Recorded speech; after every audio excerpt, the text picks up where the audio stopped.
No, I didn't look. I hated the ending of Black Panther.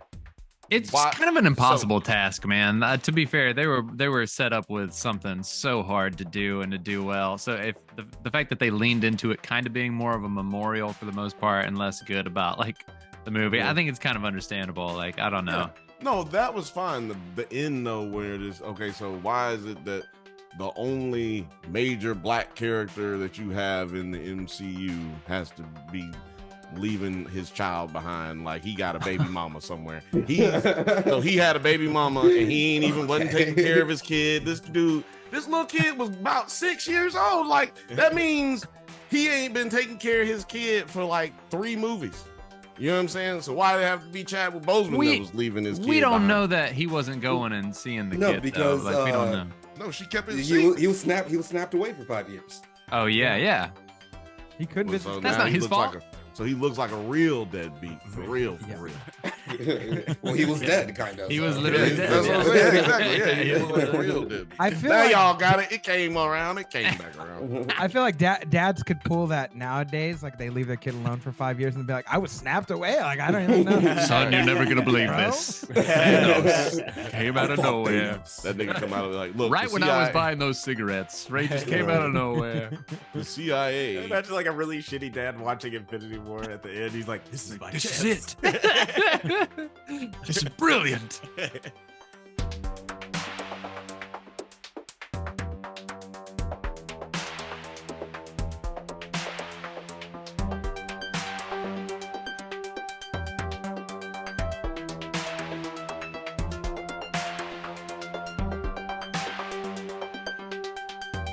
Hello, you beautiful nerds. I'm Jedi Master Grayson. And I'm your favorite cousin's favorite cousin, Bill. And welcome to Does It? Does it? Oh. The show where we revisit classic genre films to see if they're as good or as bad as we remember. That's right, and we may get drunk while we do it, but as always, we cannot do it alone. That's right. We are joined, as always, by a special guest to help us determine if this film stands the test of time. As always. As always. That's in there a little too much, I think. As always. As always, introducing first, he's an actor, comedian, musician, illustrator. In fact, he did all the wonderful art that you see for the Drunk Banthas channel. He is the third Bantha. Yes, he's the official third Bantha. All right, it's official now. Noah Lance, welcome back to the show. What's up, guys? Thanks, man. Happy to be here. I'm waiting on our uniforms, by the way. I'm waiting on the Bantha uniforms. Yeah, we're getting Letterman jackets. We're getting man. everybody Cool. with I thought we went with speed suits. I thought everybody was getting a speed suit. I thought it was a speed suit too. Yeah, I was waiting it was to like zip up. Bantha costumes that you guys would wear. Yeah, big hairy. Yeah, big Or like, hairy No, Banthas. it's big all horns. business Like, over here. We're just. costumes. Oh, with the why did y'all send me a banana hammock then? Like, It just says drunk Really weird. Banthas on there. We're gonna have you out front, Blake. It says drunk Banthas on the banana hammock part. It says, And he is the host of the Unfiltered Bachelor podcast, a podcast about relating through relationships, one episode at a time. He's the lover and a fighter, and he's also the funniest guy I know besides myself. You know him, you love him. I'm just stealing his catchphrases now. Moneyblakeweather, what's going on, bud? I thought for sure you were gonna say 9 again. Like, It's always a game time decision. It's always. I never know where you were going, and then when you said like actor illustrator, I'm like, Nite's not an actor illustrator. He must be talking about me. Yeah, what's up, guys? It is your favorite cousin's favorite Mexican, as usual, part of the Banthas crew. I just pop in and out, like Cody on Step by Step. I just sort of pop in and out, and then the audience goes ooh as I come in. So happy to be here. Happy to be one of many males breaking down a female empowered movie. Well, Oh boy. That's your studio audience movie. That's what you were missing. Thank you. We might have to start adding that. Yeah, right. We need. I've got the sound effects. I don't know if they're working right now. They're usually always working when you test them. You can just try it on this next one because our next guest Alejandro. Oh yes, on our next guest, you can catch him. He's him and our last guest that I just introduced, and this other guest on the Nine Nerd Yards channel. I'm going all over the place. You're I'm nailing very it, Alex. high. You're doing I'm very great. high. Man. Doing great. Oh my gosh, Mr. P, could you cut this out? But he is the creator of the Nine Nerd Yards channel and a philosopher of the barbershop variety. Please check out his amazing videos on Atlanta. They clone Tyrone. And he's also had live streams. He's had us on a few times. He's clearly a busy motherfucker. He's a very busy guy. He's the Wendy Lawson to my Carol Danvers. Nine, welcome back to the show. Yeah, Thank you so much for having me. This was a great suggestion for Does It Hold Up? But it is causing a little bit of trauma because I'm just getting over Secret Invasion, and it still hurts a little bit inside, PTSD. Yeah, I think we're all still reeling from Secret Invasion. No, Noah didn't go to war. I so didn't he finish didn't- it. I he saw the didn't- first episode and I just didn't keep going. I don't he know. didn't- I just Yeah, he keep didn't go to going. Vietnam with us. He saw the. Yeah, he we're all saw the talking tapes. like we I'm a hit the Bay of draft dodger. Pigs in World War II. Yeah, we're all talking like we came out of a traumatic battle. And we're like, Noah, I'm so glad you didn't go. Like this. Yeah. You were so exploding right. everywhere. I should have went to college. You were right. We should have just gone to college. Noah flew the helicopter and it dropped us all off. Yeah, Like, yeah. all right, guys, this looks pretty Peace. hairy. I'll see you guys at the end. No, that was the worst job to have. They died more than This is anybody. pretty hairy. Helicopter pilots. That was like yeah, at it was least- also very dangerous. Yeah. life expectancy not very high. But speaking of the military, what are we talking about? We are today? talking about the military, Alex. The 2019 MCU film Captain Marvel, starring Brie Larson, Samuel Jackson, Ben Mendelsohn, and Jude Law. Which Jude Law has the most confusing fucking career of all time. Like, there's not one type of movie he has not been in now. Right. Yeah. Yeah. He's been in a comedy, he's been in rom-coms, he's been in thrillers, he's Mhm. been in action, he's been in horror, he's been in Yeah. I think he's had a everything. hit in each genre too. And now adventure. Yeah. I mean, well, with this one he added adventure. He's like, Yeah. I've done action, but not action adventure. Y'all Yeah, right. see Fantastic Beasts though? I saw the first one. I did. Yeah, I did. he's good. He's good as It's Dumbledore. I've heard he's But people's Was he? favorite it's just Dumbledore. rough. Yeah, he's It's just the a best rough movie all Dumbledore. I around. mean, No, my- it gets rougher, but the first one I was like, oh, I like my Jude Law here. All right, I but like it's just it. gotten rougher. How did you guys feel the first time you saw this? I know it's gonna be hard going all the way back to 2019. But Noah, I'll let you go first. How did you feel the first It was time? a you saw different life, different time, different Mhm. world, Mhm. different Noah. it? I had long hair down to here. I was beautiful. No COVID. No COVID.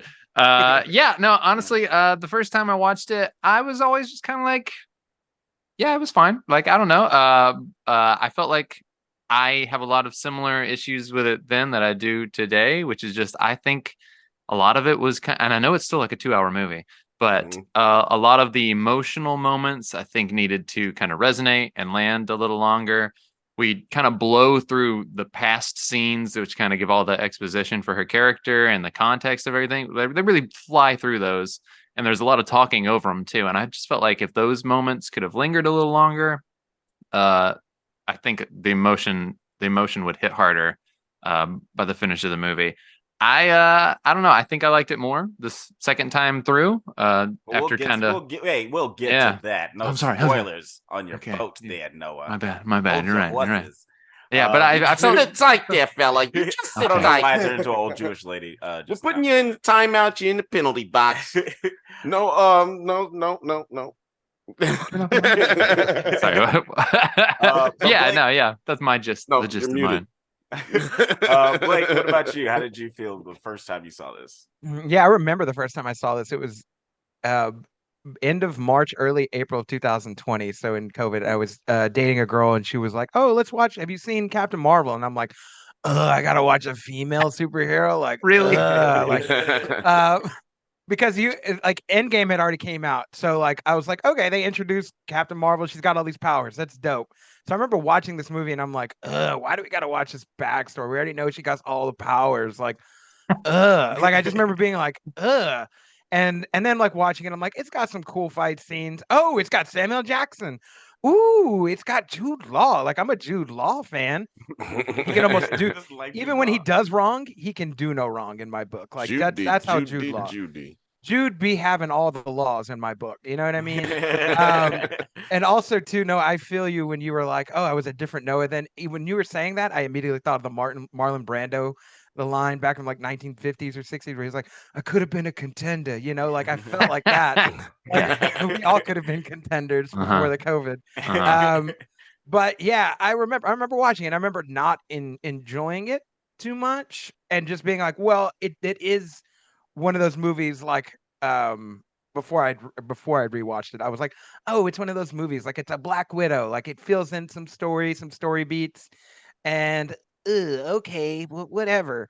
And then coming into this as we watch like Secret Invasion, it's almost like necessary watching. I don't say necessary reading, but necessary watching to watch this and to get some more, to get some context, and then it all starts to come full circle. So I won't get into my second watch, but like that was my first watch because I have differing opinions. Yeah, good, because you don't want to get put in the penalty box. 9. How did you feel way back in the day about this movie when you first saw it? See, well, I actually watched this like opening week with my ex. Went to the theater. And it's the reason she's my ex now. No. That makes 2 of us 9. No, I actually really liked the movie, especially the first time I watched it in the theater. It was at a time where all of the Marvel movies were hitting on the like in theater experience. Yeah. Where it was just kind of it was just good. And maybe it was just like a little bit after watching it, I was just like, I don't know, maybe it was a little bit mid.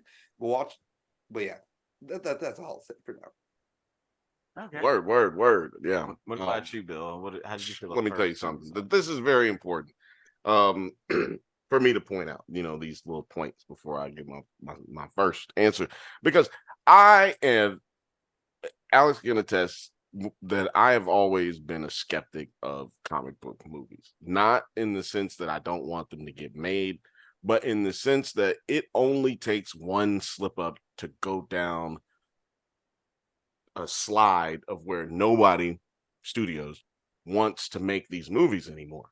If you make a couple of bad ones, that's just what Hollywood does. They just dump that, and all of a sudden your MCU is Sharknadoes, and because they're not going to stop making them because somebody's going to go watch it, but now they're just going to go straight to DVD or straight to streaming, straight to YouTube, and they're going to be way worse quality. The budgets go down and nobody gives a shit about them, and they're almost meant to fail. You know what I mean? So I've always been a skeptic of them. And so at that time, I was still in that mindset and very angsty in that mindset. Like, yo, nah, fuck that. I didn't even know. I was like, I don't know if Brie Larson is the right Captain Marvel. You know what I'm saying? Like, I mean, who is to say before that movie? You know what I mean? Yeah. But I went into it with nothing but cynical mindset and came out extremely pleased with this movie. So but then when I came out, I noticed it was just like a lot of an opposite reaction. Like a lot of people did not like this movie. So I would rewatching and stuff like that and just trying to see it from other people's perspective. But yeah, I didn't need to really rewatch this to remember what happened, but I'm glad I did rewatch it because I picked up on some things. I felt differently about some other things. So yeah. How did you feel, Alex, about your rewatch? I mean, your first time watching it. Yeah, I was super hyped for this movie because I was a big fan of Captain Marvel comic book. Like I was reading the Kelly Sue DeConnick run, and because like I was like, oh, Miss Marvel is Captain Marvel now. That's super dope because I'm a big old nerd. So like when I was reading that storyline and they announced the movie, I was like super hyped. Brie Larson was Abed's girlfriend in Community, so I was like, okay, she's gonna be really great. I I was really, really stoked for it. So I did come with my own little baggage coming into the movie, but even though the movie is not anything like the comic book run or like the backstory of the comic book character, I still really enjoyed it when I saw it. I saw it 3 times in theaters, I think. Wow, nice. Like opening night. I bought this shirt opening night. And yeah, I saw it 3 times at the time. Cool, man. Yeah, man. So we're gonna start just with this first shot of them of us being introduced to the team that she's in, because I love these suits. I don't know they're how cool. y'all feel So about much. these. I Pretty love them dope. way better pretty than dope. the like Captain Marvel suit now, or that she transforms into. Right. Changes the color suit. Well, I mean, I don't know if I like. I don't know. Well, we can talk about that when we get to them, to that scene. But yeah, Alex, how did you feel about this look? Yeah, I thought it was a cool, sleek look. Just, exposition on why she has, where she got this costume, and it's the uniform for this Star Force, which is a little on the nose name, but Yeah. Star Force. You gotta have that in comics, right? You gotta have like some things are a little on the nose. Oh, right, yeah. right. You gotta have a battle tank, right? Yeah. Send in the battle tanks. Are we going to talk about like the second watch through at any point? I have some thoughts. Oh yeah. Oh no, we're talking about it right now. I just easing us in. I was just easing us in. Okay. Yeah. I'm giving some initial questions. You know what I'm saying? I'm lobbing up stuff to you. See, now what that was a behind the back pass. That was a no look behind the back. And one of the reasons we did want to talk about this is because there was so much craziness about the movie at the time. So now that we have like a few years separated from the review bombing and the weird, crazy men who were just felt wounded and thought that no one was going to make male superhero movies anymore after this. The visceral reaction online was insane. I kind of touched on that earlier, but it was insane. Alex, do you have any of those comments? Reviews? Oh no, are you gonna pull up some of them? Why give them more airtime? I didn't. I was looking through the comments and I was like, these are gross and I don't want to use them. Yeah. But I will say that it has a 79% critic score on Rotten Tomatoes and a 46% audience score. That's unjustified. It's because nobody's on the internet more than dudes who can't get laid. Incels. I mean, there's no one on the internet more than them. That's true. Every week, but let's talk about like the story. How did you feel about the story? Because this is an origin story, but it's not your conventional origin story. Like it's not your grandfather's origin. Some of the other origin stories, they've kind of tried to change it up a little bit. Blake, you were chomping at the bit to comment. I have different opinions. I feel very much like Dana White, right? And I'll say it like this: in 2000, I think 12, 13, like they asked him, would you think women would fight in the UFC? And he was like, no, absolutely not. Women ain't fighting in the UFC. This ain't happening. And then 2 years later, Ronda Rousey is the women's, bantamweight champion. So he goes back many years later. He's just like, well, I was wrong. And that's sort of how I feel about this. I was like, I don't know. I don't want to see like a whole women's movie but if it was Black Widow would have came out, I'd have been like, yeah, I'm all over it. Cause like I'd been a fan of ScarJo, since Iron Man 2. So I don't know. I didn't have any context for Marvel. I didn't read the comics or anything like that. But now looking back at myself to be like, I don't know how I felt about like having like a whole movie dedicated to this character. Like I went back, the rewatch, incredible. I'm like, I need more of this. And I'm even more excited about like the second movie. And so how they introduced it, the whole, like the storyline, like, is it the best ever? No, but like I enjoyed it, especially the second. Like I think it's one thing to enjoy it the first watch through, but enjoying it the second watch through too, like to be like, oh, because time has passed, because Secret Invasion has come out, because all the pieces are moving, this makes it like there's a lot more to enjoy, and there's a lot more pieces that I liked even more that like are like, oh yeah, like this line or this scene, this makes so much more sense for that universe now going through it again. So the second watch through, the storyline, like, yeah, like I'm with it. I don't need a character to start off when they're like a little kid, and then you're like, oh, they're gonna grow up to be like, no, she's already an adult, man. Like she got some powers, like she's doing some shit, and then the whole like betrayal thing, like it's a cool watching it this again the second time and having the reveal be like, Skrulls are not bad, the Kree are bad, and you're like, well, that makes sense because then Thor fought a Kree dude, like in the Thor or not Thor, yeah, no, Guardians fought the Kree dude. Yeah, Star-Lord fought the Kree dude, and they're like, this makes, oh my, like, so when that reveal happens, it just adds to everything you've already seen. So storyline, as for the whole, like not just for the movie, but for the whole universe, it works. It very much works. Yeah. Like Nine, how did you feel like about like going off of that? Just because like in this post-Secret Invasion world where we know that like we've had a whole series where we follow the Skrulls and their whole past and backstory. Knowing that and seeing like these opening scenes where the Kree are just like mowing down the Skrull, it's like he's got a gun. He's just shooting, like shooting. Yeah, so he looks like a nigga getting shot in Chicago. I thought that. That's I thought like, yeah, like black people getting saying. shot by cops. Like I was like, oh my god, it's George Floyd. Like it's the whole thing. Like they're doing it. They're doing it. They're doing the Rodney King thing. It's crazy. Jesus. They're doing a George Floyd. Israel and Palestine into there too. Jesus. Yeah. Oh, God. No, I'm not going that far. Yeah, let's stay out of that. Hey, leave the controversial statements to me, sir. I will be the only person making controversial statements and moments of uncomfortability for users and viewers all over the world. That will be me. But yeah, Nine, how did you feel about that whole opening scene? Well, first of all, the Kree actually give me nothing. Okay. As far as the movie goes, I feel like the Kree are like as them being. Tell us how you really feel. Goddamn. They're not really giving me nothing. I don't give a fuck about the Kree, to be honest. And I don't think that's like any of the parts that make the movie good, really.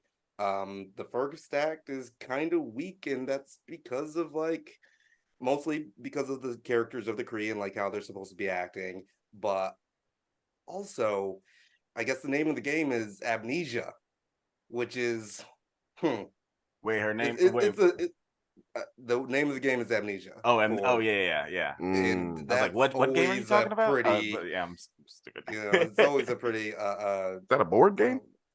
Right. Operation. The one you never like Operation came out, and then there was Amnesia. You guys don't remember that one? I don't remember That was a good one. Amnesia. Of course you don't. The game you don't remember. Yeah. Ironically, you never remember Amnesia. But yeah, that's like always a weird like story plot point, especially. I want to add to you, Nine, also to be introduced to introduced to the MCU is just kind of a weird choice. Just to add to you too, the whole storyline, like now that we've seen Secret Invasion, is like, bro, they all took off on the spaceship. What are they doing on Earth? What are you doing? Like, that's crazy. What do you mean you all landed back then? Like, you guys took off with Captain Marvel. She went to go find you a home. How'd you guys end up on Earth 2 years later? Like, or a year later? Like, that part for me was like, they should have just never made Secret Invasion because the storyline here worked. Or if like they came back, or if there's like another like set of fill in the blanks, do something. That was, I think that was poorly handled. I think like things that happen after this movie is kind of disappointing when you see like you're expecting like a big space adventure with Captain Marvel next, and maybe that's the story where the story goes with the Skrulls. It's not this movie. It's not this movie's fault. No. It's not this movie's fault. But from the Marvels trailer, that looks like exactly the space adventure thing that we're going to get. But yeah, I mean, again, like her just being introduced with it, with Amnesia, I guess is like really the only way that you could have handled that character, but it limits the character's like range. And I think a lot of people picked apart Brie Larson's betrayal because she had to play it a little bit more stilted. Because she doesn't know what the fuck is going on. Right. That's a good. I never thought about it like that because I never tried to look at it anybody else's point of view because I was like, well, if you don't like it, you stupid. So, but the purposes of this show is to do this, is to try to break it down and let's see if it really holds up. But you also you can't introduce it like you did with Thor, where like they just send her to Earth without no powers, like knowing fully everything she knows, and then just send her to her because we already did that in Thor, right? Like you had to do it in a certain way. So I think you're right, Nine. Like, Also, you had to pick something and then be like, well, this is what it is. Easily became just like Thor again. But also we got to remember Thor is a 10,000-year-old character. You know what I mean? Like we literally shouldn't have to talk much about Thor. You know what I mean? Like we just throw him into Earth and everybody kind of go, look, God of thunder, and somehow he shoots lightning. I don't know. He should just be moving sound waves around. It should just be sound waves. Just thunder. Just boom. Like that should be what it is. Well, how does he have lightning? I'm just asking. Right, yeah. Just asking. Yeah. Put it in the comments if you know what that's all about. I'm sure the God of lightning. There might be like some kind of because where there's thunder, there's lightning. That's the phrase, right? Okay, where there's thunder, there's lightning. So if he's the God of thunder, there's going to be some lightning. So is there another guy out there just who doesn't get none of the credit, who's just shooting lightning into the hammer all the time? He's just giving all the lightning to Thor. Yeah, we saw it in the new Thor. Zeus had a lightning bolt. He did have a lightning bolt. What are we talking about? I would have loved it. The God of lightning. He just has sound waves. It was like, where's the lightning? Dude's like, where there's lightning, there's thunder. It's still cool, right? It's still cool. To segue out of Thor, like another thing about this story that I liked is that this movie in general, but the way this story was told. Thor, what was it, Love and Thunder? Yeah. That shit didn't leave me with nothing writing wise. I felt like I just watched 2 hours of somebody's student film. Like it didn't leave me with anything like this movie. At the end of it, every bit of this movie is useful going forward. Yeah. Preach, brother, preach. Yeah. It leaves you with a note where she goes off and you're like, oh man, she's out on this adventure trying to find home for the scrolls, and leaves Fury with this cool thing. He's like, oh, she's his secret weapon. He feels so confident and cocky because he knows at any minute he can call Carol Danvers to come in and fuck some shit up. And she's crazy powerful. Talking about what you said, Nine, like she's so powerful, you kind of have to, for an origin story especially, and it's more interesting, you kind of have to take away her memory. Yeah, it's a big trope, but taking away, give her amnesia and give her a power inhibitor and like tell her, hey, you get emotional when you use these. You can't be doing that, and try and trick her into not using her full abilities and all this stuff. I feel like it's kind of the only way to set this up. Otherwise, it's kind of my problem with a lot of Superman movies is he's so unbeatable that there's nothing to challenge. You're just kind of like, oh, well, okay. But see, that's what you got to do, though. You have to introduce a character that is as powerful or more powerful than Captain Marvel. But at this point in the MCU, there was no character like that. So there was no way for them to interject that, really. Yeah. But to your point, that's why you have to give her amnesia so that she's, what do you call it? You got her on a leash. So that she doesn't get loose, which is why she's not in Endgame, really. You know what I mean? Like it's because they couldn't really use her in Endgame and have Thanos be this big bad, because all she gonna come in and just pop, pop, pop, pop, pop, and that's it. It's the end of that. Yeah. Exactly. And kudos to like they're like sort of putting her into the into the MCU, because Miss Marvel, this character's been around forever. She gave like Rogue her powers. So the fact that they were able to just like, Rogue also gave her Rogue also gave her a coma. That's give and take, give and take in comic books, y'all. But yeah, like, so the way that they were able to just like sort of rewrite her whole story, and kind of it did strip away her characterisms, because like she is like a big goofy nerd in the comics. Like her cat's name is actually Chewie. In the comics, which is like I thought it was really cute. But yeah, like with the whole amnesia thing, it does kind of wipe away her her charisma and her characteristics, but there's a reason for it, so I didn't really bump up against it too much. Yeah, it's because Nine. they I think didn't that was have a lot good of point. They didn't have also a lot wanna- of scenes with Jude Law, her and Jude Law early. Like if that had been like Noah was talking about, like letting some things land. Mhm. If there would have been more of that, you might have got more of her personality. Because it Yeah. doesn't seem like it took away. Oh, I mean, her it's memory so took fast. away her personality, but that's just so fast, like you said earlier. Yeah, I want to talk about that for a quick second because I think those moments, I know it's a 2-hour movie already, but I feel like an extra 15 minutes thrown in there just to kind of make those moments last a little longer. And they have Talos is talking over the whole thing too. Like he's like, no, not this one. Let's go faster. No, hold on, wait a minute. It's like nobody even talks like that much. You know what I mean? It just Right. let that Scrolls do. tone Trust that me. down. I know scrolls. Yeah, Scrolls do this. yeah. Just want you to know. Don't do that. But it was just talking so much, and like I would have liked to have lived in those moments a little longer, and then you can maybe slowly have it go faster and faster and more talking on top of it until she realizes that she's being manipulated. But yeah, I just think that would have really helped with her personality. Nine, that's a good point, man. I just want to having her be like, oh, she has amnesia. Of course she's like stilted. She woke up, she doesn't know where she is, who she is. She just knows she has to fight, and everyone's kind of an asshole. Like, like, yeah. But I don't Blake, know. you were about to say something, Blake. What were you about to say? I also think a nice little subplot here. I remember the first time I watched it, and then even the second time I watched it was like, I remember the first time I watching it, and you're like, Nick Fury has both of his eyes. Oh my God! When is he gonna? What is gonna happen that he's going to get one of them janked up? And like, so like when he bumps his eye, and you're like, ooh, is that the moment? And they keep like, doing it. They do it like 3 times. Yeah, right. He's like, no, I'm fine. It's like part of it. Gotcha. When they're Like, first, like, yeah, having surprise, that, motherfucker. little meeting, and he What's just that? has like the little band-aids. Oh, yeah. And I was just like, oh, they're doing something. Nope, there. it's not it. Like a Yeah, little but development. Yeah. watching the whole movie in anticipation of like you're like, oh, this is the movie where it's gonna happen. I don't know, and then finally for it to be like a cat what I scratch, said. it was like, Yeah. Did I pass? Not yet. First Very- job? Soldier. very, Straight out of very high funny. school.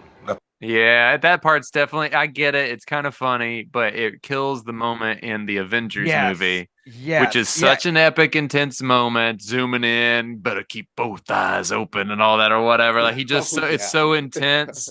It's so Right. cool. It's such a good scene. He talks about someone he trusted, like betrayed him. Like it's such a And you're good like, scene. it was a cat. It was like I remember It was a watching it. I'm like, cat. that's hilarious. And I'm like, also like, wait a minute, no, like It's not a it was cat, bro. first of Like, all. It's It's a sure flirkin. it's an alien cat. Shut the flirkin up right now. Not a cat. That's not a cat.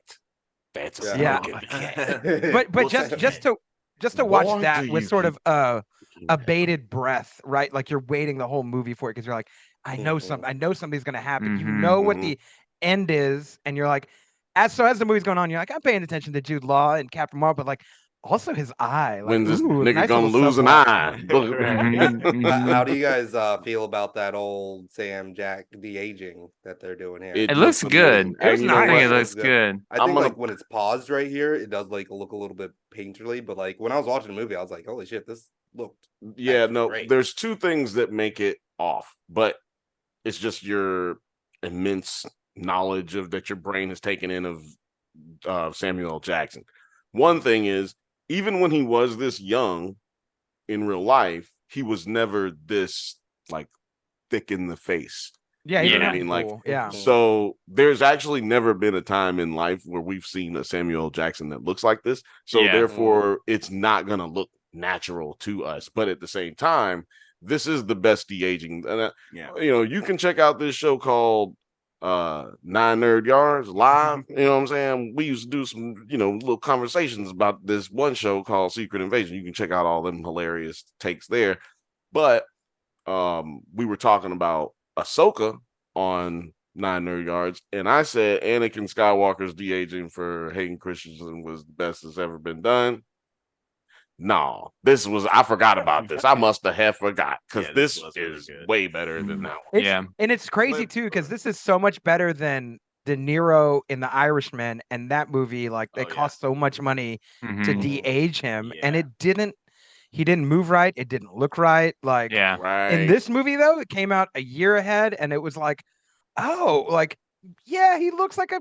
I buy it. I buy I into bought it Like, entirely. I kind of yeah, forgot. I buy it. He's a young Love Sam rollers. Jackson. Yeah, I'm gonna play this clip real quick, and then I want to hear how you feel about like Brie Larson and Sam Jackson's chemistry together in this sort of buddy cop movie. Got the ranks of full bird colonel. Then? Spy. Where? It was the Cold War. We were everywhere. Belfast, Bucharest, Belgrade, Budapest. I like the bees. I can make them rhyme. Now? Been riding the desk for the past 6 years, trying to figure out where our future enemies are coming from. Never occurred to me they would be coming from above. Name a detail so bizarre a scroll could never fabricate it. Mm-hmm. A toast is cut diagonally. I can't eat it.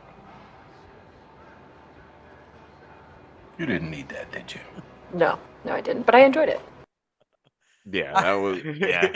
I here's the thing. I love her sense of humor in this movie because it's very like satirical. It's very like straight, but like also she's in on the joke. It's not Yeah. like Thor, where Thor's like, "Bring me another beer," right? Or like, and he starts Right, throwing yeah. things around. And Right. stuff. Like it wasn't like she's an idiot. She's just like, I'm having fun. But I Yeah. like that you pointed out Thor, because Thor is her, like, she is the opposite of Thor, but she is like Thor. She does do stupid shit. She does think about fighting before thinking. You Yeah. know what I mean? Like, she does overreact. She does have a bullheaded nature, and she's a hothead. Well, they've But also at got the the same- joke of her showing up on Earth, and she's just assuming she's like, "Hi, I'm from C193 of Star Force. I'm here to take me to your communications device." It's And they're the like, Buzz "What are you Lightyear- talking about?" Yeah, it's the exactly. Buzz Lightyear thing, right? Like, Yeah. take me to Star Command, and they're like,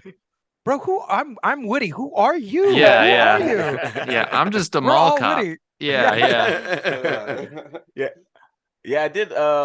Like, yeah. What did you think of, like? Oh man, lost my train of thought. But It's okay, Alex. We're here for you. We're here. Their Remember, that's why you relationship. cannot do it But alone. you know what? Yeah. Well, I'm glad that you pulled this part up. This nice transition. You're There's a welcome. really cool scene where you get a Stan Lee cameo. Obviously, at the beginning of this movie, they have the This train scene, this whole sequence is really good. This whole train chase, I thought it was great. Pretty great. Yeah. But we get a nice little cameo. Look at his from old ass. Stan Lee. Love that old motherfucker. Dude, it made me tear up just seeing this scene. It made me tear up. First of all, I want us to get that frozen, because the fact of the matter is, he's reading. He's reading the Mallrats. All Script. I mean, he's reading. True all We'll get to believer. that in a second. Yeah. We're gonna talk more about that. We got a little story time. Story time. Believer. Trust me. Oh, Eh. very cute. Very cute. Yeah. Very cute. Yeah. Oh, sorry. Hey, Oh no, we went into my favorite part of the movie almost. Nigga. Yeah, where you talk about when she punches an old lady. Exactly. He's like, you ain't never been on no subway punch an old lady? Come on now. Oh, yeah, I really Live a wish little, they didn't come on. put that in the trailer when it. Yeah, was they coming did. out. Yeah. I wish they didn't. They. Yeah, that would. You're right. It would have been better. The reactions. love that guy. Oh, you like the black dude? The reactions are great. That's He's real. right, though, just man. for people He's who right. don't know, that's real LA behavior. Yeah, That's Dude, real. if somebody get hit on the train, it's not like in New York where people get in fights on the subway. People just move around like, "Ooh, nope, I'm just not. No, this ain't none of my business." But also, No, in LA, everybody turns around and go, "Oh shit!" And if a nigga would sleep next to you, you go, "Hey, wake your ass up! They fight. Look, you missing it." I have so many awful stories. That actually happened to him. So you know what I mean? Like, I've seen But some people also- fight on the subway. he has a Walkman in his hand, and I'm just so happy about that. First of all, like Yes. that's so great. Very time accurate.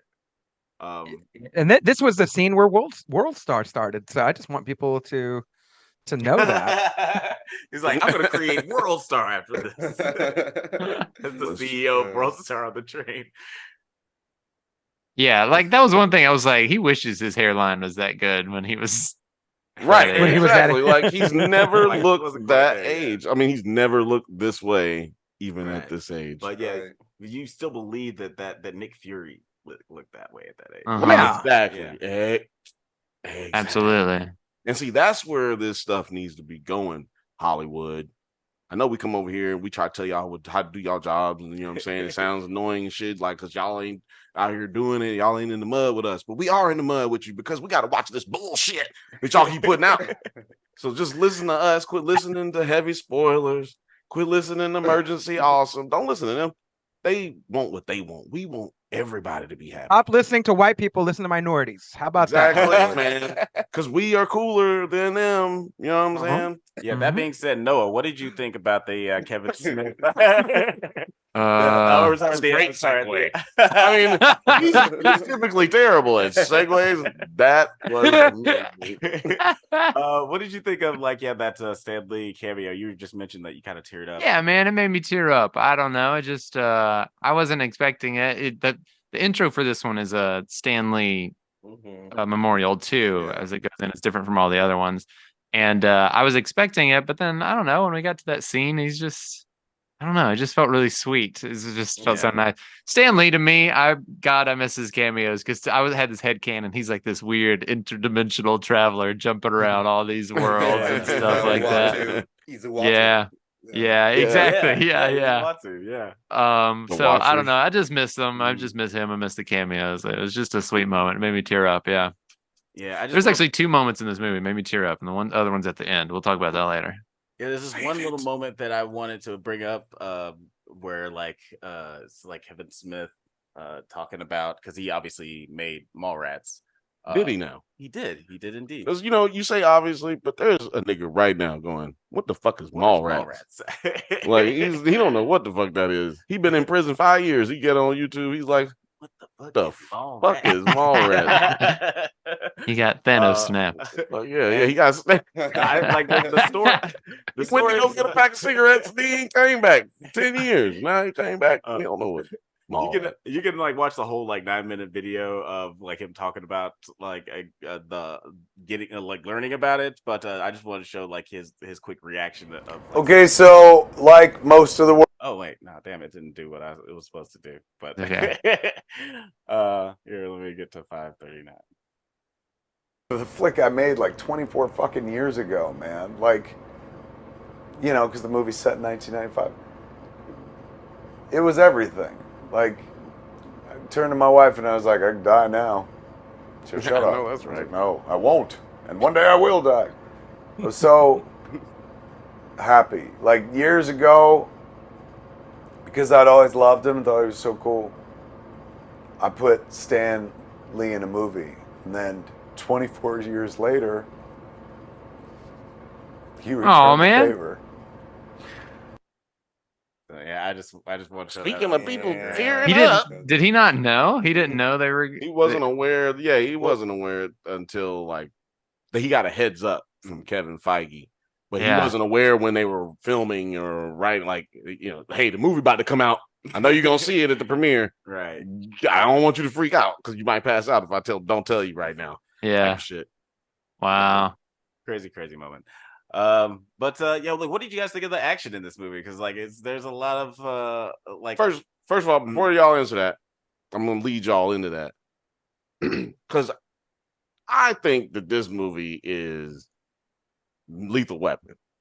I think this is Riggs and Murtaugh. This is like Disney Lethal Weapon. Man, it's like a Shane Black mix-up. It's the Amnesia of Long Kiss Goodnight and Lethal Weapon. Ooh, and Sam together. Jackson's in all that. Yeah. Whoa. Well, he's not in Lethal Weapon. No, but he was in the parody of it called Loaded Weapon with Emilio Estevez, and he's hilarious in that movie. Oh my God, that's amazing. I did not even know that. Never heard of that. But one of y'all put that movie in the link in the chat and we can pull it up. Oh my gosh. But yeah, Producer P is just sleeping on the job. He's supposed to have all this shit queued up. This is what she's supposed to be doing, and this is fucking ridiculous. I'm so sorry. But Blake, how did you feel about the action in this movie?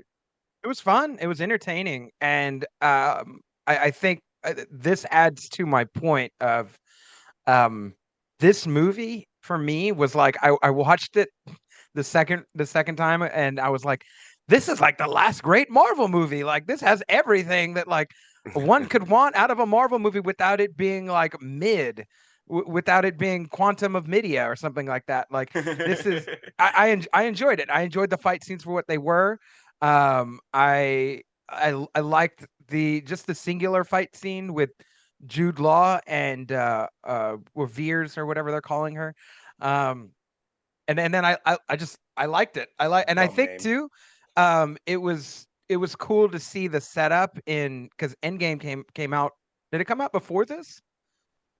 It came out after. Yeah, Came out after. Okay. Yeah. So I didn't in my order of operation, I didn't watch this before but to know that the scene where she like just runs through the alien spaceship and like just like boom and like blows it up, to see the setup for that in this movie, you know, like, oh, she has that power. Like, Yeah, that's she's done it cool. before. Yeah, she's done it before. Cool. I'm on board. Yeah, I'm on board with this now, like even more. So yeah, everything down to her powers, the fight scenes, like it seemed. Is it John Wick? No, I'm not looking for that in every movie, and this movie didn't lean into that. It leaned into more of like the comic booky side, like of more of like punch, bad guy's gone. Oh, there's a big bad guy. I've got little metal things on my hands. How do I get out of this? Right? Like I liked that scene. Yeah, that was fun. It was fun, and she leans into the power aspect and not like the martial arts aspect, which I'm like, yeah. This is what makes a good comic book fight scene. Don't lean into things that you don't know. You don't know martial arts. You know, punch, bad guy blows up. Punch, bad guy blows up. And even at the end scene when Jude Law's like, you have to prove to me without power, she just like explodes him. I'm like, yeah, go full Indiana Jones with that. I'm down. Like that's what makes these action scenes fun. So I had fun. I had fun with it. I really enjoyed it for what it was. Yeah, agreed. Also, that's just such a manipulation tactic from Jude Law's character, that scene. So like she catches on. She's like, wait a minute, no. Like you're just trying to get in my mind game. Screw that. I don't have to prove anything to you. I thought that was a great scene. Yeah. Like does it hold and then he just explodes, right? Like he just like does it.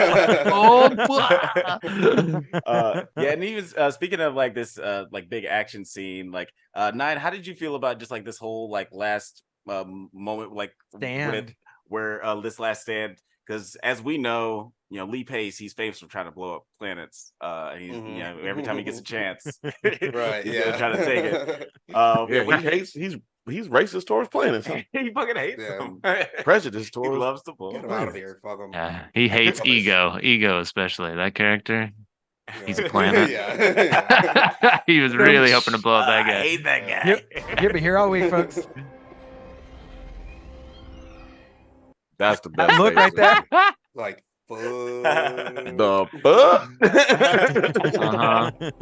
This is a fun fact. But that's a better look, probably, right there. But yeah, like, that's a good look. You in charge? Like, what you looking at me for? Right. Fun fact: Ronan got so upset by this that he cried so much his mascara ran, and that's why he has these big black streaks in the next movie.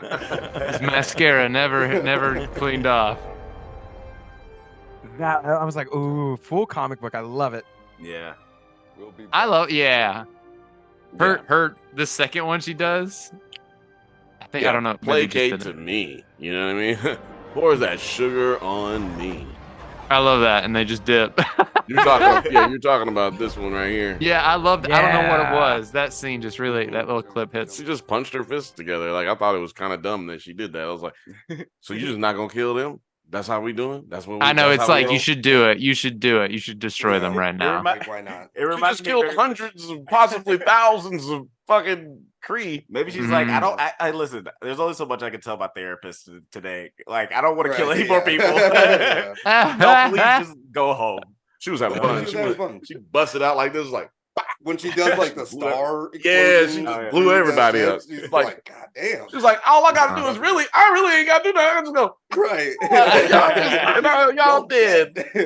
I also want to bring up something real quick. The Kree's ballistic warheads are trash. Like those are the most trashiest missiles I've ever seen in my life. They shot like 89 of them, and she blew one up, and it just like exploded like fireworks in the atmosphere. Like there was no like implosion. There was no like it wasn't huge. It was just like, oh, it's a 4th of July right there. And then she's just like, I'm going to space.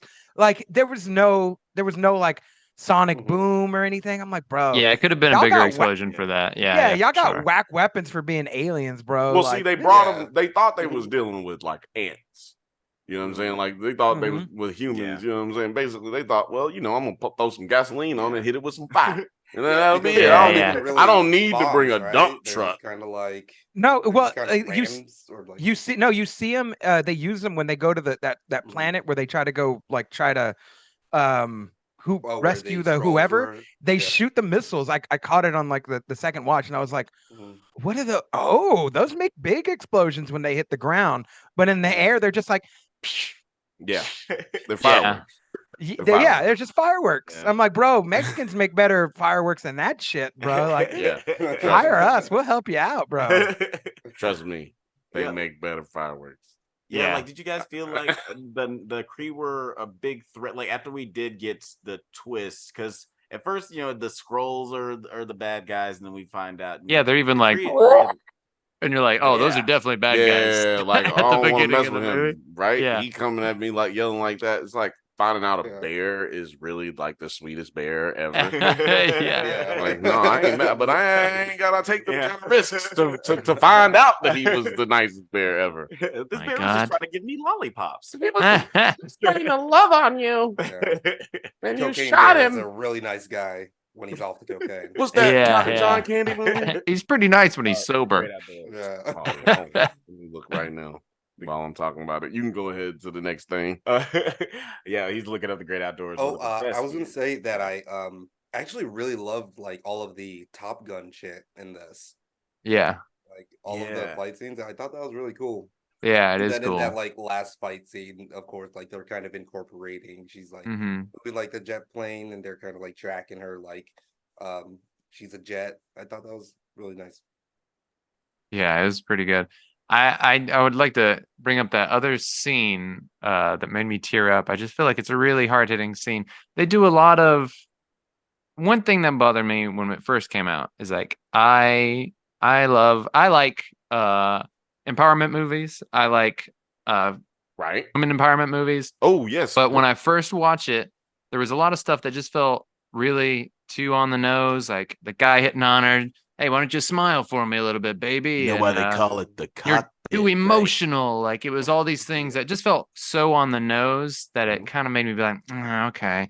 I'll say watching it this time, I didn't feel that way. It felt really kind of subtle. I don't know why. Maybe it's because I was looking for it the first time. I'll tell you why.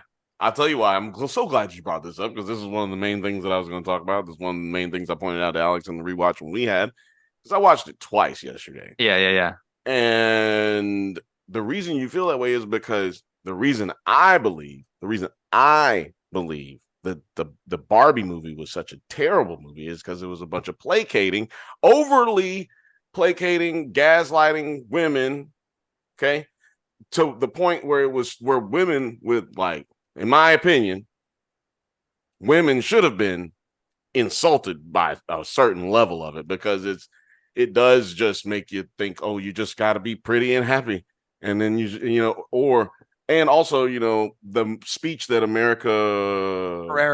Herrera does, that the person who wrote that speech wrote it intended for a man to from a man's point of view, giving you the point of view that, giving you the idea that this is how everybody feels. It just sucks to be human. But this movie, Captain Marvel, actually touches on things that women actually deal with and how women actually feel, how they feel like men try to close them out from society, men try to overprotect them, men try to mansplain. They actually do real mansplaining in this movie, not like what people try to just, I don't know. I love Barbie movie. I like the Barbie movie a lot too. Yeah, but the reason you felt like this was subtle is because how over the top they did it in that movie.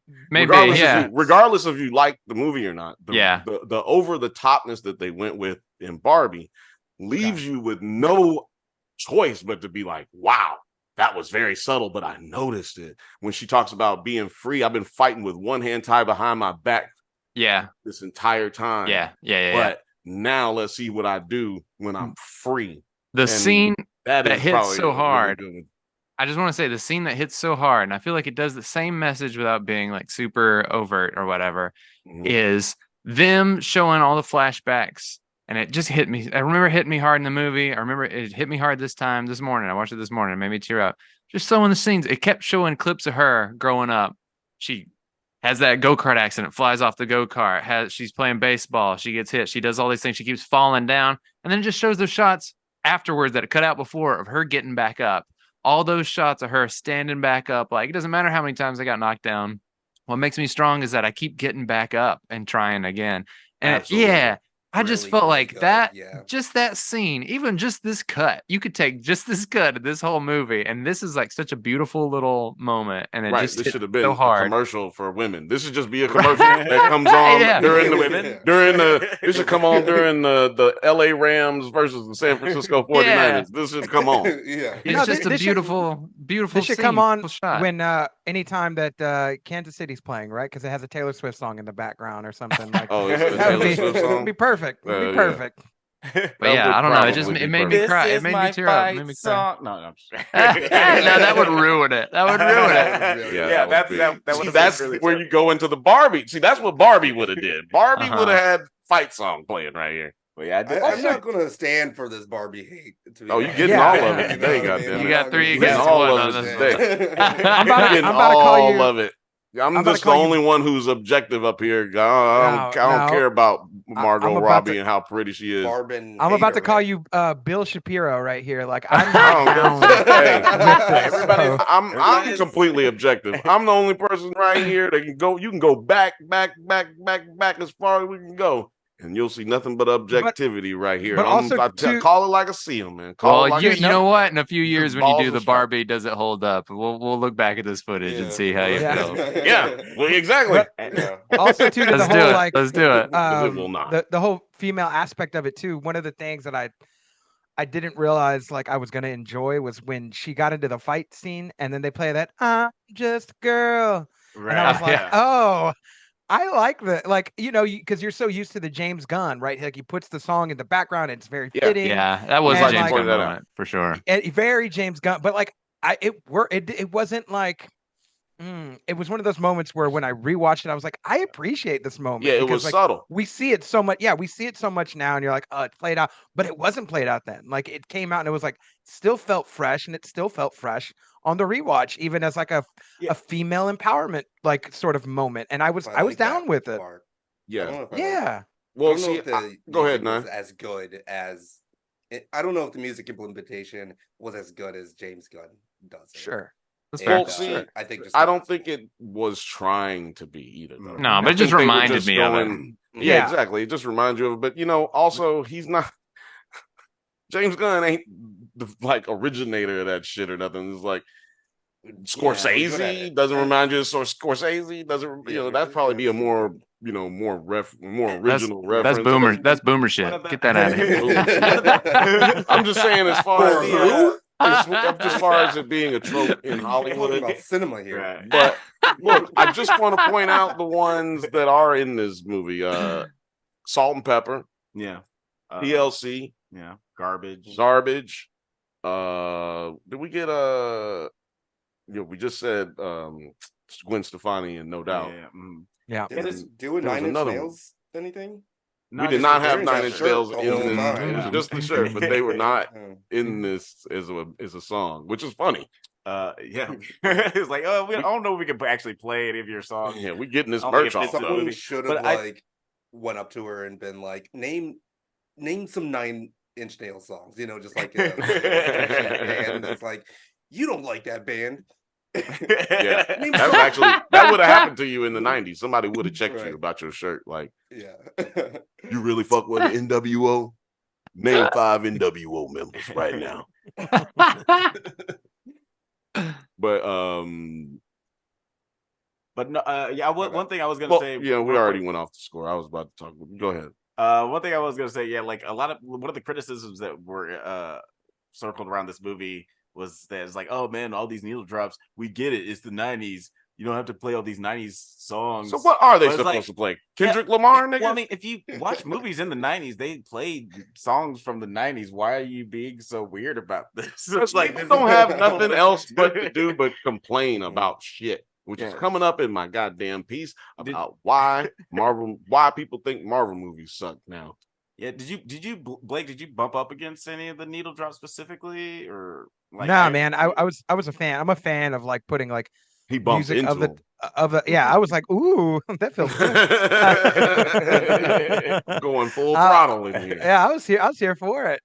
So yeah, like no, man, I'm also I'm not some movie hater. I like to see the good parts and aspects of movies. So if I hate on a movie or a show, you have pushed me to that limit. This movie did not do that. And I was happy with the song selection. Like it felt like fitting of the time. And it just fit well with what was going on in the back. Like it was good background music for like what's happening when I'm watching. So Man, I'm I'm there so with it. glad that we have literally seen most of the times that Blake has been so upset about a movie he had to hate on it. Like I've actually, like with the information you just got, forced him to watch most. We forced him to watch a lot of them. We have we've contributed to it. Hey man, I don't know. Just this wasn't any Wonder Woman 2, honestly. So I just think that's talking about movies you hate. Ooh. I cannot stand Wonder Woman 2. It's the most. I thought you were talking about. No, I thought you were saying Wonder Woman 2. Like, oh yeah, also. no, yeah. Wonder Woman 2 is the top tier movie ever made. It's pretty good, but it ain't no Wonder Woman 2. Okay, I can stand for the Barbie hate, but I will not stand for Wonder Woman 2 hate. Now, y'all will just fucking respect me. I could have an entire podcast series on how much I hate Wonder Woman 2. Well, man. we already did an episode about Wonder Woman 2. You can check it out at Drunk Banthas. I'll just go leave some hate comments. Yes, go in the Drunk Banthas Wonder Woman 2. Leave all your hate and disparaging words. One thing that I like that movie. Disparaging. I actually kind of like that movie. And I know you like. Hold on, wait a minute. Vast minority. 1984. Yeah. Okay, we got to table that. I'm out. I'm just telling you right now. We got to edit me out of this podcast. I'm out of here. Just do everything you did, but without me.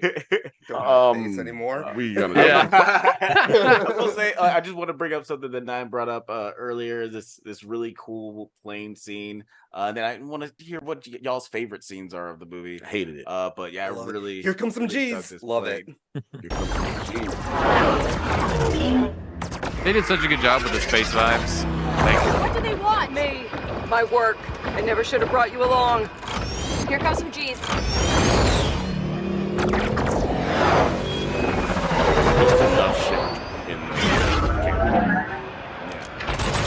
Which is why other ones suck. Other space fight scenes suck. For you people who don't know, they suck because there is no shake. Y'all ain't got no shake in your fucking cockpit. Like look at all the good, there's no wobble, there's no movement to it. You gotta so the ones shake it down. Shake it down. I wish you guys ever seen videos of real people in G-Force when their face like sags. And they're just like melt. They melt. They melt like butter. Their Exactly. eyes roll in the back of their head. I almost wish they'd done a little bit of that just for that That would have moment. been rad. You can go online right now. Well, not right now. After you've watched this and you've liked and you subscribe because you're a fucking amazing person and you love us. But after that, you can go to YouTube and punch in G-Force, like people doing G, and you can watch people just passing out. Like, It's nuts. It's nuts. I love it. You know what part of it is too for me is that it part of it too for me is like it has like the dogfight scenes in Star Wars are some of the most incredible dogfight scenes we've seen, and this reminds me slightly of it, like to see this whole like the chasing aspect of it, like it just reminds me of it, and I think that's why like it's very likable. Yeah. Yes. You see it, but now you're like, oh, they're just in a different sort of aircraft, and this could happen. I suppose this could happen. This was really awesome. It could happen because those amazing. planes are made to break in that way, and so that they can land. Like, and that's what's really dope is they did a lot of like she could have ejected, but she can't eject because she's in a spiral. If she ejects like that, she's gonna die. So, she gets it level so that they can land. Like that was all pretty accurate, and 9 times out of 10 she probably would have died. But okay. yeah, that's why she didn't eject. If she I thought it just didn't work. She's like eject, and it doesn't happen, and she's like, okay, new plan. Like, but that makes sense. Yeah, she tries to eject right before it goes out, but you don't want to keep trying to eject after you start to spiral. And once you're spiraling, because you eject out of a spiral, you're just gonna get fucking Yeah. twisted up out of there if you manage to survive getting ejected. Yeah, that makes sense. But enough about all that. Yeah, like Noah, did you have like a favorite scene in the movie, or like one of like your favorite moments? I mean, I think beyond like moments that made you cry. Yeah, I mean, sorry, I cried a lot of No movies. more, Apparently, yeah. We don't have to keep asking them cry moments. every 15 minutes, every 5 minutes. But Noah, so what did make you cry? Tell us again. What are you, my therapist? Get out of here. Yeah. I mean, the action sequences I thought were great. I actually really love her escape scene where she's stuck with the things on. Just her breaking out of that thing, flipping around and landing is such a good moment. Yeah. I love that whole sequence. The train fight scene is great because they do so many good twists where you're like, oh, now he's this person. Now he's this person. Now he's an old lady. Yeah. And I just think it's so fun and cool. And the train fight scene might be my favorite moment in the whole movie, I think. But yeah, that little montage of the girls standing up over it just hits me so hard. It's probably one in between those two moments, honestly. 9 beyond the plane scene, is that your favorite, or is that's one of them? And then mixed with like a little bit with the I think the part where she gets her powers just looks so fucking cool. Yeah, like, she's like glowing and it's radiating. Like that's probably one of the coolest like power introduction scenes I've seen. But yeah, when we are just like chilling at the house with Talos, and they're like just watching the computer load and they're like, god damn, just like all of that, like Ben Mendelsohn's character, I love that. Yeah, like that right. Yeah, so we're trying to pull up I had it. What happened? Did you know. switch a different one? Yeah, you switched one. You just went to a different video. But yeah, while we're looking for that, Blake, what was your like favorite scene from the movie? Did you have like a favorite moment? Blake is not with us. Like he's AFK. We can't see that, so Alex is not paying attention. Right here, I'm saying I'm driving blind. Yeah, you gotta look up here. But yeah, like my favorite scenes are anything with Jude Law. I'll be quite honest, because like I love a good Jude Law movie where he makes me love him and hate him. Yeah. And I both love him and hate him in this movie. Yeah, anything with him, like it's fun. It's fun to see him as a trainer, and it's fun to see him as like a bad guy. But there's no like one scene that I also the Ben anything with Ben Mendelsohn where you're like, I know now he's a Skrull. But like him with like Samuel Jackson, you're like, bro, you're watching it the first time. You're like, bro, you're a bad guy. But then you're like, no, he's a good guy. Like he's so much fun. And I will say this, low key, we're talking about fight scenes. The fight scene where he beats on Samuel Jackson in like the little like archive area. That's a lot of fun. Like he does like knees and elbows, and it's real close quarter combat. And I'm like, for a Skrull, like. I get why he's a leader. He be fighting fucking up people, man. Yeah. He's funny. Yeah, sorry. I was just gonna add to that. That was another aspect where like the de-aging and everything, or like the way that they used the stunt performers for Sam Jackson, it just like all worked really well. I don't know how they edited it or just interjected all that, but like those moments where he's like kicking Sam Jackson up against the filing cabinet, it's like damn. Like it looked really good. Yeah, he's taking. Maybe that's why Sam Jackson's back is all fucked up in Secret Invasion, because he was doing them stunts like that. Yeah. What about you, Bill? Did you have a favorite moment in the movie? A favorite scene? Favorite moment, favorite scene. No, not really. I like the whole movie. My favorite part would probably be either Grandma getting punched in the face, or Coulson getting left at the blockbuster, or the Glurkin eating everybody. The Glurkin. Oh yeah, that was a nice scene too. Yeah. Yeah. Yeah, I'm probably like the either the plane crash scene or the scene where she gets her powers like at the end and she likes flying all through all the ships. Probably my favorites. What do they call Super Saiyan. Yeah, basically. Yeah, she went Super Saiyan 7. My MVP. Who else had it? Noah. Who is your MVP of the movie? Oh, man, that's really tough. I'm really bad at picking this question. All right. Yeah, you got to think about it before you I come know, on. man. I know. I kind of think maybe. What's wrong with you? The most valuable. I know. What's wrong with It's you? because he got love for everybody. Yeah, I kind of do. I mean, that's kind of my problem. I don't like to pick favorites. I guess maybe Samuel L. Jackson in it. Honestly, I kind of think And sit he on move the he box keeps chair and the sit on moving the going. thing. Cool. He keeps the movie moving along. I feel like I don't know. I thought Brie was pretty good. She's great. Talos was a great choice. I can't pick, man. I'm not good. I'll say Sam Jackson. Hey, there's panicking. no wrong I'm answers, panicking. man. There are no Stuff wrong right. answers, man. But you know what? I like your answer. Yeah, I mean, I'm You know what I'm judging saying? you, but like, That was a good answer. there's no wrong answers. Thank you. Thank you. And so, just to combine like both of y'all's answer, I just want to play a little clip of Talos being hilarious here. Talos is very funny. They're both very funny. I just need your help decoding the coordinates to Marvel's lab. Those weren't coordinates. They're state vectors. What? Orbital positioning and velocity. You didn't find her lab on Earth because it's not on Earth. That was the location on the date of the crash 6 years ago. If we track Dummy. its course, we'll find it in orbit right now. It's just basic physics. In orbit. Was that so difficult to figure out? I mean, you're my science guy, right? Jan Rog will catch up to me soon. But he ain't Bill Nye the same. That's what he felt. That's why he didn't figure it out, because Exactly. What about you, Blake? Who's your MVP? Of Jude the Law. movie. Jude Law. Yeah, that's not surprising. That's at it. all. That's it. Jude Law. Like, give me Jude because Law. like it's not it's you watch a Jude Law movie, right? And like sometimes they're hits, sometimes they're misses, and like this was like a nice like closer to a hit rather than a miss. Like not his best role ever, but also like I'm like I like what Jude Law is doing every scene. Like I like what's Yeah. going on here. Yeah, he's pretty cool. Yeah. I liked him in The Bad Pope.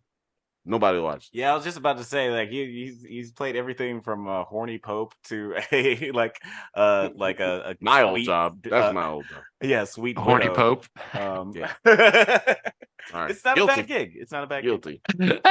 A lot of controversy, but you know, if you can move past all that, Yeah, good job. He can Good play. gig. He can play smarmy really well. Who's your MVP? Oh, it's your turn. You What's keep my- asking me all You know, fucking question. Look like I'm who's your MVP? My MVP is actually Brie Larson. I'm gonna go with Brie. I like Cool. a lot of the performances in this, but I do think she had a tall hill to climb playing this character. That's like this movie did make $1 billion, and this is like the first standalone movie to make $1 billion that wasn't like that featured a character that wasn't from a previous movie. Black Panther obviously made $1 billion. But he was in Civil War, so like people were a little bit more familiar, more excited about him. I think you could argue the character of Black Panther is probably more popular in general and more well known, maybe even than Captain Marvel. Yeah, definitely. I would definitely argue that. So that's a pretty big he's, feat. And I don't. Do y'all like that she didn't kill him right here? It is a little because it added to the fact when she starts dragging him to his ship. I was like, she's dragging him to his ship. It is kind of and humiliating, right? That's kind of a biggie. And also, like, he's just such a big problem that you can leave those people alive because, like, are they really going to come back and fuck around? Yeah, no. Or are they going to find out? Find out? Right. Yeah. I did think that it was hilarious that she starts the ship by shooting the back of it. I was like, I don't think that's how spaceships work. But Yeah. Well, no, like she got the powers. Charging it, right? She's like the charging glow, it Alex. up. You know what I'm saying? She's like Bruce Leroy. She's got the power of the glow. Oh man, can't wait till our last Dragon episode. I was going to ask you guys have you guys seen What If? Yeah. And the Thor versus Captain Marvel. Yeah, man. There's a bear shit in the woods. It's a different Thor, though, right?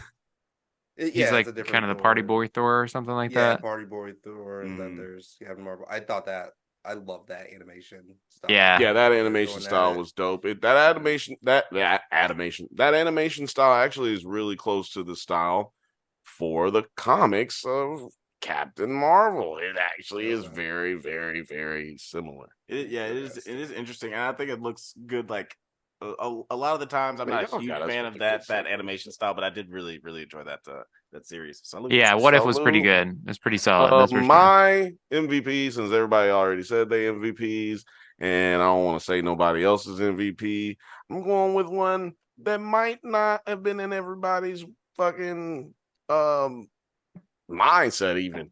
You're gonna say Goose. As a matter of fact, no. I wanted to say Goose. So, I'm glad you said that because I wanted to say Goose because Goose is gonna go into the what do they call it, Alex? When you forget the honorable mentions. Yeah, you see, because Goose was a fucking testicular character, meaning it needed to be there. I don't know if y'all know that. We be making up things here. You would have been my MVP if his name was Chewie. I don't know why they changed it. No, yeah, I don't know why. Yeah, okay, it is so interesting. I can't find this clip that I'm looking for my MVP, but my MVP is the security guard. My MVP is the security guard because let me tell you something, y'all. When she fall out the sky and lands in the shit, you're a security guard in LA, like you ain't expecting to see nothing like that. You see all kind of crazy shit in LA. That ain't what you expect to see. But never mind that. He's still chill. He just pulls up. But then when she come out dressed up in a spacesuit after blasting photon blasts out of the window, he is just like solid stuck on this bitch like. It's a good scene. It's a great scene. But Noah, as an actor, when he did that in his casting call, he went in, he read for that scene. That's exactly what he did. He that's what he did, and that's the look that got him the part. And he fucking rocked with that shit hard for like 3 weeks before that fucking movie film, and he nailed that shit. Yeah. Oh, man, that dude was the dude, and they came back to him when Samuel Jackson comes up to him. He got the same face. And he points in the same direction. I was like, yo. He is the MVP. He's funny. He was funny. I didn't bother to look his name up because I'm foul. But shout out to him. That's that guy. Let me change my answer real quick too, because I want to give some credit to Lashana Lynch. I think she did a great job. Yes, she was great. I think she did a great job. Wasn't it enough for me to give her MVP? She did have some really great scenes, like that scene where she talks about how much she missed her and how she couldn't talk about it. Yeah, that was a good, very heartfelt scene. Also, that scene I want to point out, and I want to ask Blake what he thinks because he's the relationship expert on the show. I think that they really just left it open and ambiguous as to whether or not Romo and Auntie Carol, Auntie Carol were actually in a sexual partner relationship. Yeah. Because to me, they were. And it's implicated heavy, but they can't go into it because Carol's got amnesia. So you can't be like rubbing up all on your girl with amnesia. Right. And also, we're in the 90s and they're in the military where Don't Ask, Don't Tell was still a rule. I want to say a law, but for sure. Enacted at the time. So they wouldn't have been able to be open about it. And in the 90s, Auntie Carol, over there, that means Auntie Carol is gay. If Auntie Carol got a roommate that lived in the house with them in the 90s, they were really that means you was gay. Yeah, but I mean, I'm just saying. No, I'm saying that is real. I don't know if y'all grew up in the 90s, but that is real. The number one reason why it's not confirmed, and that's because it's Disney. Yeah, it was Disney. They didn't want to. Exactly, but I'm saying I'm not saying why it wasn't confirmed. I'm saying I feel like it was insinuated to leave it open to be ambiguous. What do you think, Blake? We don't got the documents to support that Carol Danvers and the carpet liquor. We don't really know what's going on now. Yeah, I don't know, man. Not really. I didn't watch it either one time, both times to be like, oh, she is playing for the other ball team. Like I didn't catch on to it, and maybe it's just because I don't catch on to context or I'm not looking for that, or I'm just not putting one and two together. I mean, no shipping. Just I don't know. Two best friends casually raising a child together. Exactly. Look, the signs are all there. The signs are all there. I did like sort of think, oh, there might be something there, but again, to your point, because she does have amnesia, it would be a very weird a thing to approach, or it would be interesting if like dramatically like that's because it seems like was it Monica or Maria who's the new Monica's the new Monica's the new one. She's It would be interesting. Phasar. What's her name? Photon. Photon. Leaving the comments if Phazon? we're wrong. Is it Phazon? Phazon Love. Phazon Love, yeah. It's Photon. I think Photon, her name's Phazon Love. Yeah, pretty popular. But yeah, she says like it seems like she's always throwing shade toward Captain Marvel, and maybe she's having like a oh you were my other parent and you left kind of vibes. And that would make it narratively really interesting if that was the relationship. But again, because of the amnesia thing, I think it's a reasonable reason. It makes it harder, yeah. It would give them an out of why they didn't explain that in this movie specifically, and maybe they can bring it up later on in the movie. Harold, it's me. Some nuts. We used to kind of, we used to fuck around. You remember? Yeah, that's a little weird for sure. It'd be a little weird. Go check out our Gen V episode. And I think it'd be more tastefully brought upon if like it's the daughter who's like, "Hey, you were my mom." And I don't know. I know that you don't remember that, but you were my mom. So like, it could be interesting. Yeah. By the way, this is recording obviously before Marvels came out. By the time this releases, it'll be like a day after or a couple days after. So, but yeah, like let us know in the comments what happens. Like, how do you feel about the Marvels? But this is but we've already asked that question. We need to go ahead and ask another really important. What? Hold on. Is that? Hold on. I need a shot. Because you know what? You're taking a shot. I want to point just one thing out that will that's why I was going to take a shot because I want to let you point that will out. add even more context and be like, oh, when I watch this, I look at this and I'm like, this thing that I'm seeing makes more sense. Is when Jude Law has those powers where he's kind of telekinetically with technology moving objects around, it adds it. Well, no, it adds context. I'm sorry, just the way you said it was funny. I'm sorry. Oh yeah, that's what it is. I try to mute myself when y'all are talking, so I don't do that. But it adds context to Kang in Ant-Man, where you're like, oh, that's how that technology works. It's like telekinetic, like magnetic, not quite magnetic, but you can think things, they move, and it's these powers built into your suit. So when I watched it this time around, I was like, oh, I've seen that. Oh, okay, and then so it's existing in this world. It pre-exists, and Kane just sort of made it a little bit more refined, but it exists and it works. That would be dope if like Kang is seen to have like somehow influenced their technology somehow in the past. Oh yeah, in the past and, like, somewhere. make certain events take place. You know what I'm saying? Because he that nigga apparently. He over here doing shit, man. Well, you know what I'm saying? Like I don't know. Look, shout out to Jonathan Majors, man. You out here doing it right now, and you know you are doing it when white people are suing you. That's all I can say about that. You're doing it, bro. You're doing it. You're out here doing too much, man. Doing it. But you know what we need to do? Like, I think it's time we ask the testicular question. The fine. Yes. We ask the testicular questions here. That's what we do. Here we go. Does it? You saw that fake out? I got y'all a fake out right there. That's right, guys. At the end of every show, we vote on whether the show does stand the test of time. Noah, answer the question. Yeah, I think super easy. Yeah, absolutely. It absolutely holds up. I thought it was great. I liked it better the second time watching through it. I thought, I think some things kind of fly through a little too fast. I think it deserves a little more time to let some emotional beats land a little harder. But I enjoyed it. I thought it was a great movie. Yeah, I think it absolutely holds up. That's my short. I like that. See, and the women who are watching right now are going to appreciate that answer too, Noah, because you should give it. That's what you need to give a woman, a little time. You know what I'm saying? Take your time. Don't be trying to rush.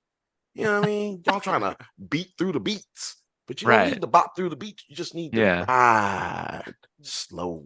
Yeah, that was my subtext. I was trying to. You trying? I saw you. Yeah, I'm telling you, they're gonna appreciate that, We man. all knew what you were saying. Your bird. But now we have to ask one. Well, hold on. question. I want to ask a question before we ask a question. Okay. Does it? Oh. You got to go to the funniest guy I know besides myself. 9. What do you think? Oh my god. Goodbye, folks. No, I don't know what to say. I love it. I'm about to probably like put on Endgame after this because the game got me hyped. I'm just like, okay, let's do this. I'm so hyped for the Marvels. This was like a great idea because now I'm gonna probably definitely go watch that in theaters. Hopefully, like she, like the same thing that Noah said. Like they could have made this like almost like a 2.5 hour long, like almost like epic as they were introducing the character, so we were really getting to know her. But hopefully in the Marvels we're getting a bit more of her personality. I can't wait to see her interacting with Kamala Khan. And Kamala's so funny.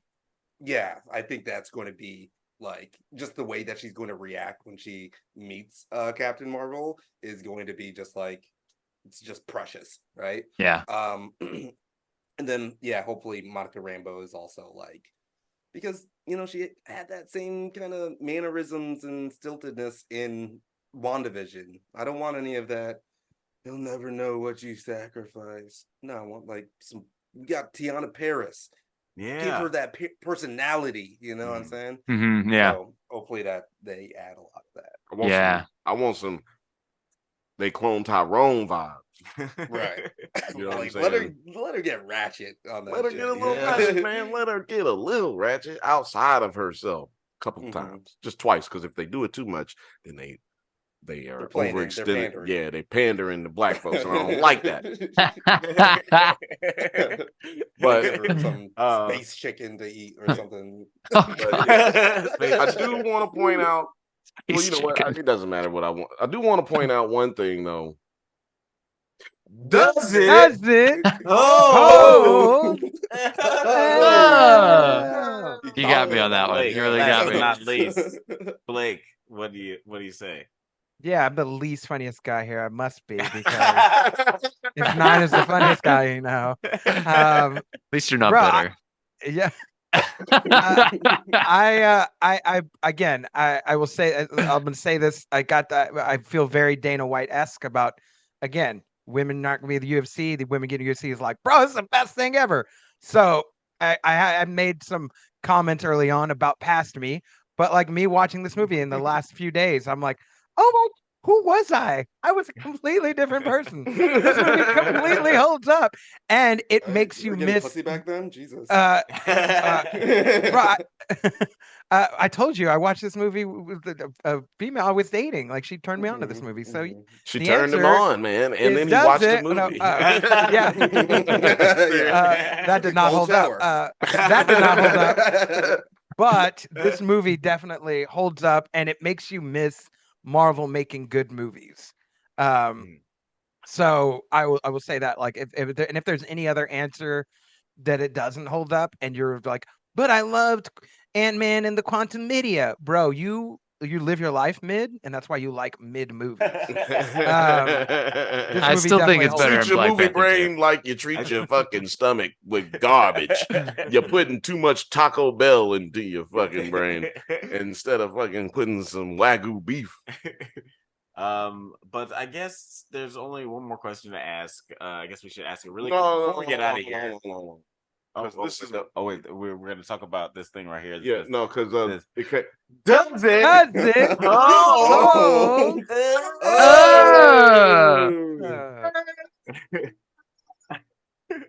We could probably answer this together, right? Yeah.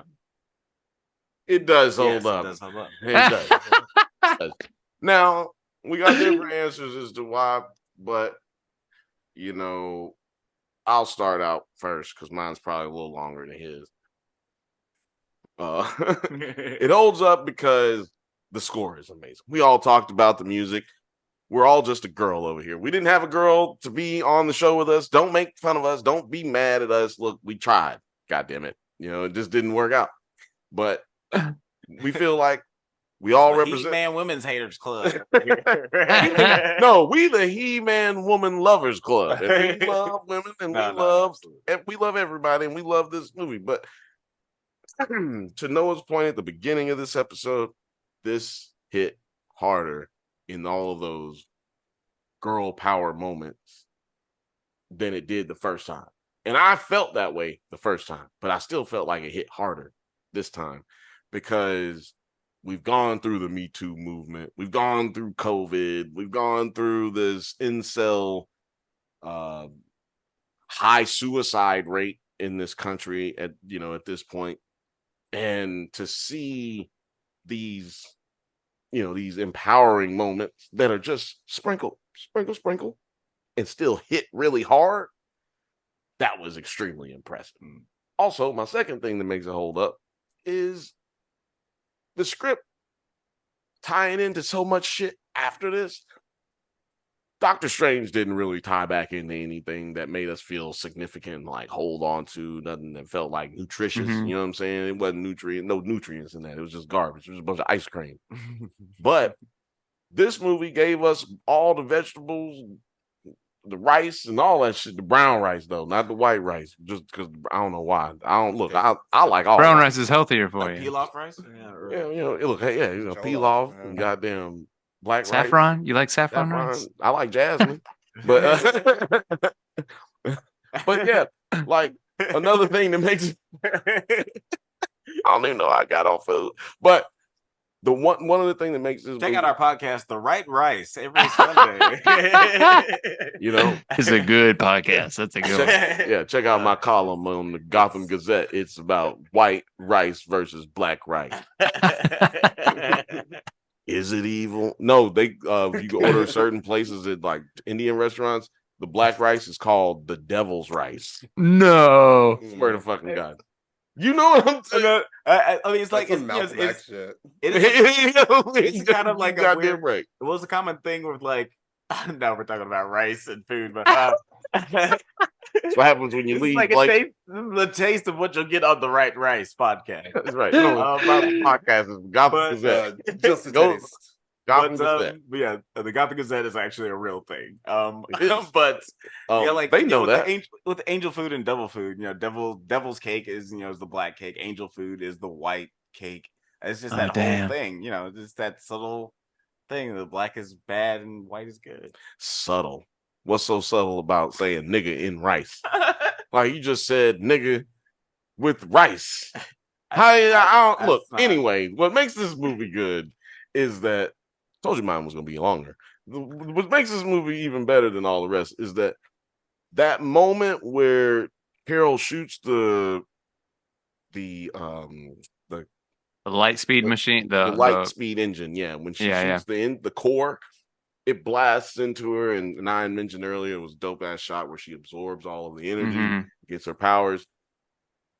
The reason she was able to absorb those powers, as we know now, because of Miss Marvel, Kamala Khan, is that they're actually mutants. She has an X gene that allowed her to absorb that. Oh, that's interesting. Because that's what they introduced.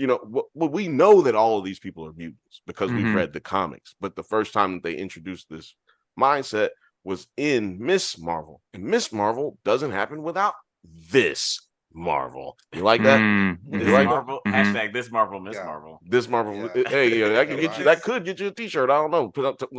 Let me find out. Put something up. Let me see. No, we're gonna have to talk after this episode. Okay, let's do it. We'll talk. Got ideas. But yeah, so yeah, like you said, it does hold up. Alex, why does it hold up for you? I mean, yeah, I'll keep it short and sweet. I know yeah, like this is a pretty good story because like I mentioned, the origin story is a little bit different where she already has her powers. She just kind of has to rediscover it.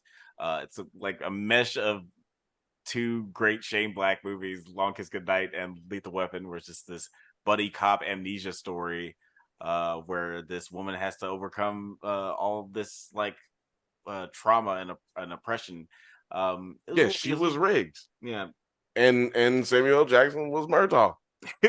Right, exactly. Yeah, and it was weirdly paced sometimes. Shout out to Ronan. Every once in a while, but this nigga's. I loved it. I loved it. Like every once in a while, like there was like some scenes that kind of like dragged, but on the whole, I really dug it. And I wish that this noise didn't happen around it. Like I wish that it was just another movie like every other one. We could just look came back out on too it close like a normal movie.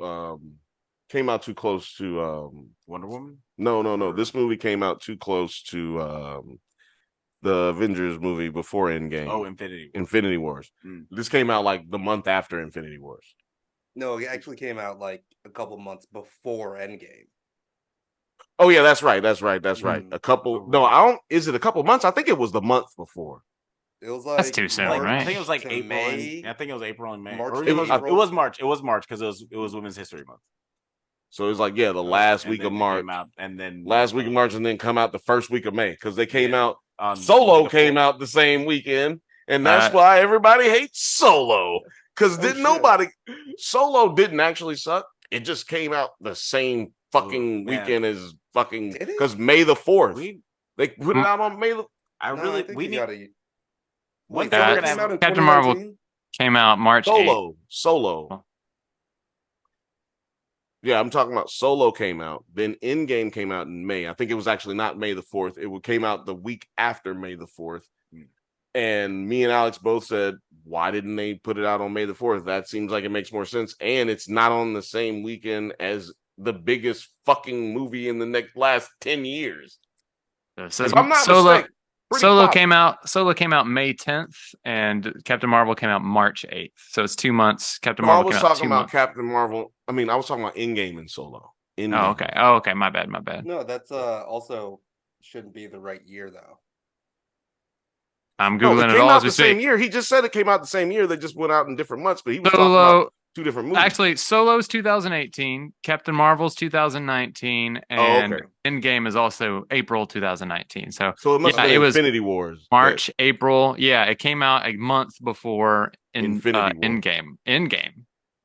Solo? No, Captain Marvel. No. I was talking about Solo. Must have came out before Infinity War. It came out at one of those bigger movies, like it was either in Endgame or Infinity War. It was probably Infinity War. I do remember, like them, like it was weirdly competing with another Disney. It was competing with Infinity. It had to be Infinity because it was competing with Thanos. I think it was basically because while we're talking about Solo, I think it was because it came out very soon after The Last Jedi. And that basically completely shattered the fucking fan base. Yo, I'm pretty positive. I'm pretty positive it came out with Infinity Wars. It came out one of them big Marvel movies too.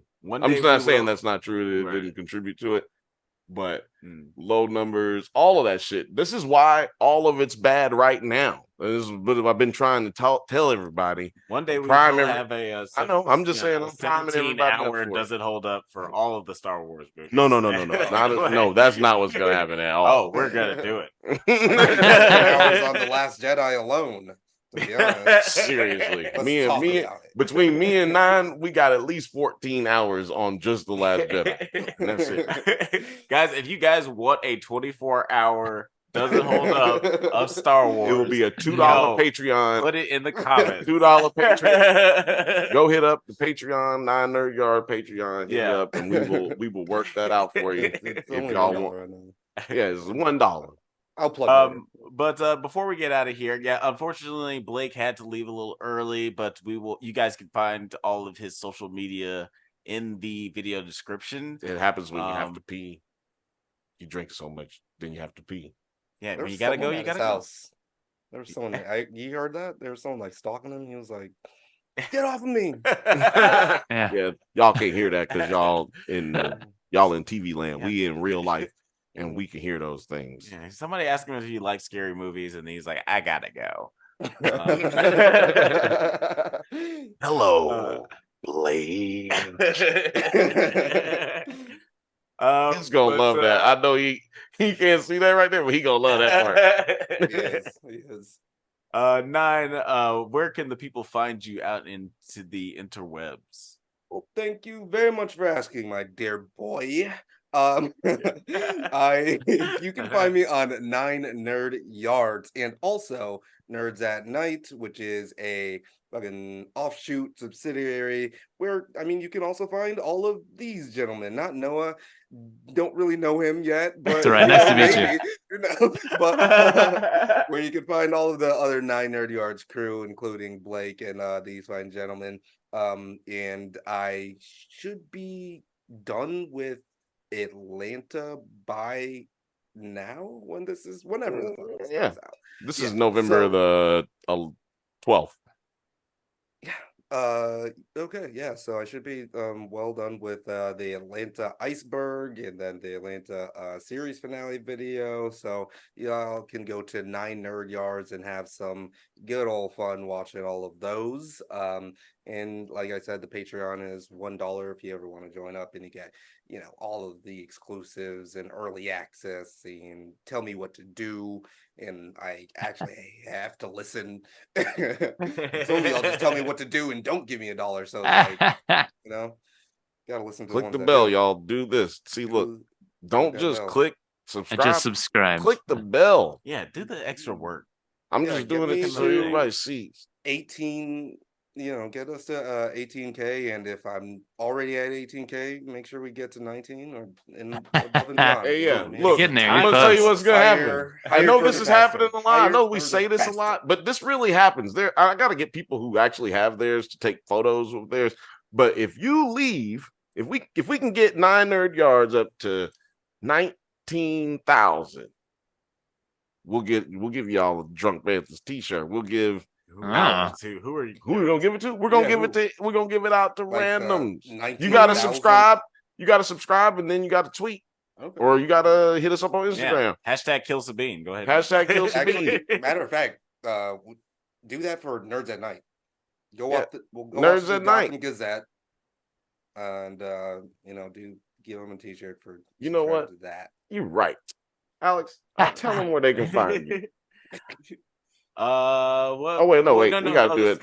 We gotta go to Noah. I forgot. We gotta go to Noah. Yeah. What's Noah, up, where guys? Can people find you? You guys have a couple things you can find me on. You can find me on Instagram at IDon'tKnowa, all one word. You can find my website, iknowadude.com. And I've been on Twitch for the past 6 months, every Saturday and Sunday at around 5 p.m. Sometimes it's a little earlier, sometimes it's a little later, at Mr. Whimsy, Twitch TV.Mr. Whimsy. But yeah, you can find me all there, and it's been a pleasure being here, you guys. Always fun. 9, I just subscribed, all right? You've been subscribed to. I just followed you on Instagram. Let's go to I Know a Dude. All right. I'll give you a follow for follow. Do it right now. Do that. Well, never mind. Oh, I did it. I did that wrong. Is all. What are you looking for? Nothing. Also, we just want to go ahead and point out, make some little comments. We appreciate every single one of you who is watching right now. If you've watched this long, then that means you a down ass motherfucker, and we fuck with you. Even if you skipped and came back and watched and stopped and came back and maybe went all the way to the end, whatever. We fuck with you. Thank you so much. Absolutely. If you fuck with us and you like this, you'll like everything else we do at Nerds at Night, 9 Nerd Yards, Drunk Banthas channel, Instagram, Twitter, and likewise, and all of the podcast things everywhere. Yeah, absolutely. Go like, subscribe, fuck with us on Instagram. Everybody's doing funny stuff. You're missing out if you're not watching that. If you just watch this, you don't want any nerd FOMO. It's really bad. I'm telling you, it's rough. It happens to me. It gets really itchy on your back. Yeah. But yeah, and if you guys didn't remember all that jazz, you can find Noah and Nine's social media information in the video description. Thank you guys so much for watching. this episode. New episodes drop every other Monday at 4:20 a.m. Check us out on social media platforms at The Drunk Banthas. Please like and subscribe. It's not required, but if you don't, you will not be invited to the cookout. We'll see you guys in a couple weeks. Take care.